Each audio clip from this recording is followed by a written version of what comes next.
السلام عليكم ورحمة الله وبركاته. أهلا بكم أصدقائي، يا رب كلكم تكونوا بخير.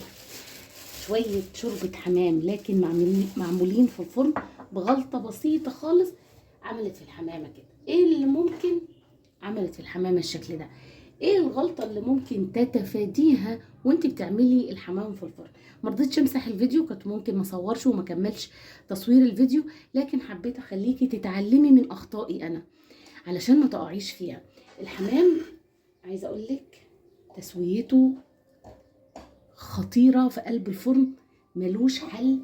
ريحته بالفلفل الاسمر رائعه جدا.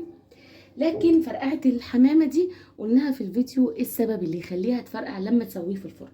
عايزه اوريك الممبار دايب والرز مفلفل.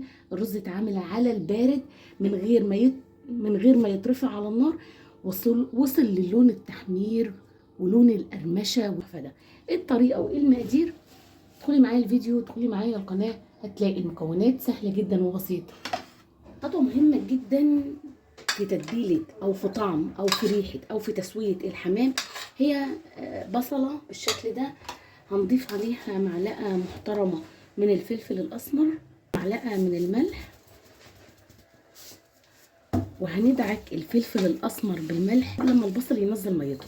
الخطوه دي بتفرق جدا في طعم الحمام وبتخليه تتبيلته وطعمه وتسويته ولحمه خطير جدا. بتتبل الحمام بالشكل ده كده بالبصل والفلفل الاسمر والملح، وبركنه مده ما تقلش عن ساعه عشان يتبل. في المرحله دي بكون عملت الرز، بكون الرز برد، بكون تبلت الرز بطريقه كويسه تديني طعم حلو قوي. طبعا الكبد والقوانص هضيفها معايا علشان هعمل بيها الرز. بحب اعمل الممبار مع الحمام، الاتنين بيكون طعمهم مختلف ومميز جدا. معلقه من السمنه هنزل عليها ب3 معالق من البصل هنزل عليها بمعلقه من الفلفل الاسمر، معلقه من المرقه الفوريه، معلقه من السبع بهارات، نص معلقه من القرفه، معلقه من الملح. وقلبتي الرز مع البهارات، مش محتاجين اكتر من كده. هنزل عليهم بمعيار كوبايه ونص من الرز. حاجه اضافات اكتر من كده هسوي الرز 50% علشان يكون جاهز للحمام. الكبد والقوانص ما تحمرهاش مع الرز لانها بتنزل السوائل بتاعتها على الرز فبتخلي طعم الرز مش حلو.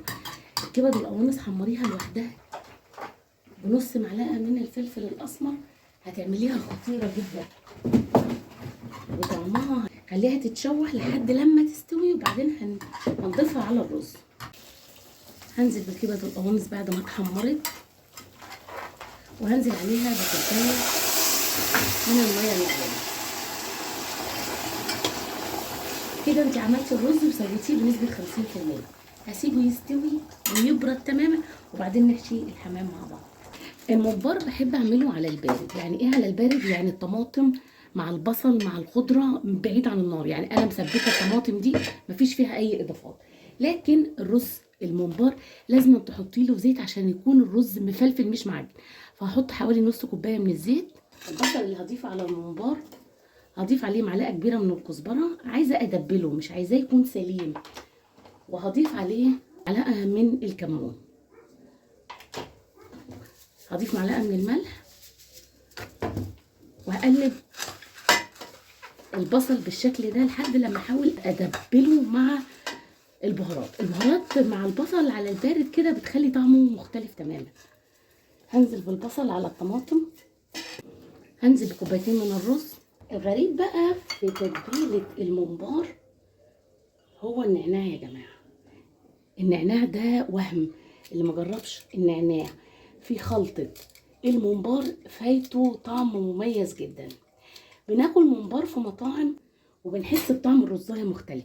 دي حزمه من البقدونس ورق بس، وهقلب الرز مع الطماطم مع البصل مع الخضره بالشكل ده، وهنبدا نحشي الممبار. طول ما الرز بيبقى ني بالشكل ده طول ما تقلليه علشان هو بينفش وبيزيد.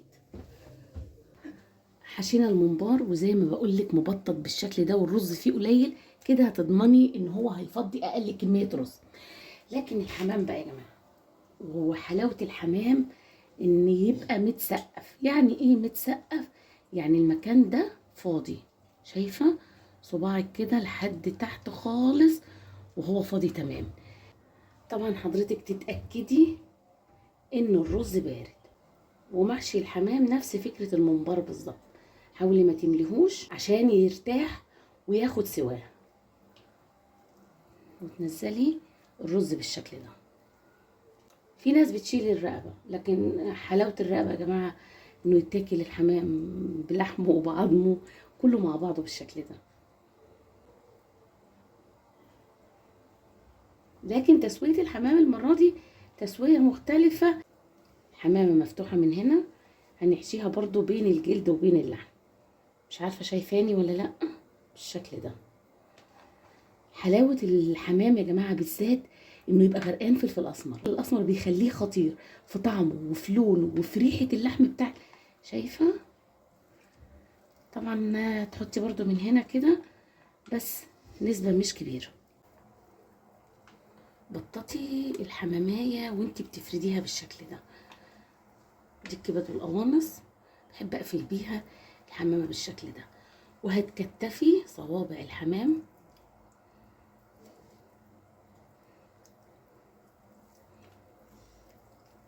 يا سلام، خطيره. شايفه؟ هلا فيها ميه، هضيف فيها بصل وفلفل، معلقه من الملح. واول ما تغلي هنزل عليها بالممبار بالشكل ده. الممبار هيفضل على النار ساعه وربع علشان يستوي والرز يستوي. لما تبدا تغلي هننزل بالممبار، هو هيقفل اوتوماتيك في قلب الميه.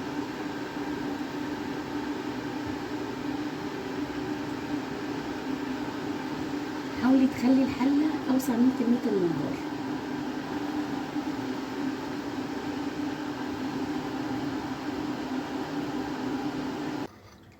بعد ما حشينا الحمام بالشكل ده، دي صينيه هتدخل الفرن. وده البصل اللي كان فيه تتبيله الحمام، خرطت عليه بصلايه وفلفلايه وهفرده في الصينيه بالشكل ده.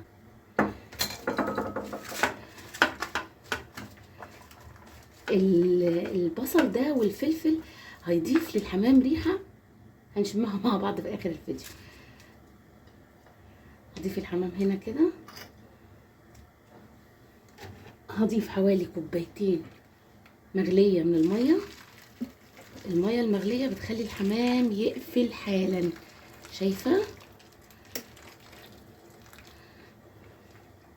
نضيف عليها ملح. ورقه من الالومنيوم هقفلها قفل محكم جدا في الصينيه وهدخله الفرن على درجه حراره 180. هسيبه ساعه وربع في قلب الفرن.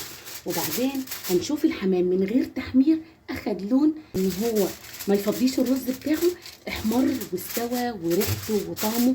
هنشوف كل ده مع بعض في الفيديو. هدخله الفرن هيفضل ساعه وربع وبعدين هنكمل الوصفه مع بعض.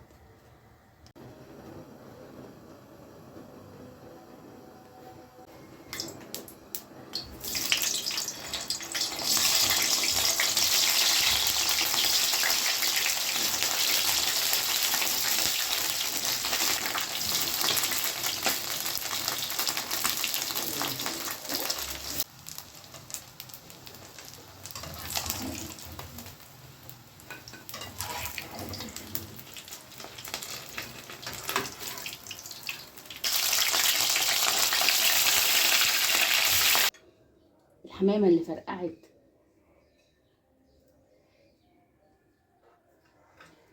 بالشكل ده علشان الفرن دخل الفرن والفرن بارد. دي من ضمن الاسباب اللي خلت الحمامه تفرقع. الحمام يدخل الفرن على درجه حراره عاليه جدا. الدرجه البارده دي بتخلي الحمام يفرقع منك. طبعا دي شوربه الحمام ما تستغنيش عنها خالص. شوربه الحمام اللي في الفرن سلطه بالبنجر والبصل الاخضر خطير جدا. الممبار لونه تسويه مقرمش جدا. الحمام وايه اللي ممكن يخلي الحمامه تفرقع في قلب الفرن. وبكده اقول لك استمتعت جدا معاكي بالفيديو. يا رب اكون فدتك ولو بمعلومه بسيطه. واستودعكم الله واشوفكم فيديو تاني جديد.